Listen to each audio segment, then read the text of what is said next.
এই ছুটকি, আমি গোষ্ঠীর মিটিংয়ে গেছিলাম না, এই দেখ ওখান থেকে লজেন্স দিচ্ছিল, আমি তোর জন্য 4টে লজেন্স নিয়ে এসেছি লুকিয়ে লুকিয়ে। তাই?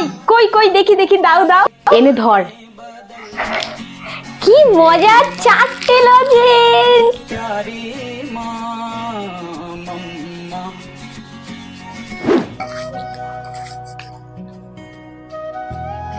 খাবারটা কিন্তু দারুণ হয়েছে মা। তুই কি আরেকটু নিবি?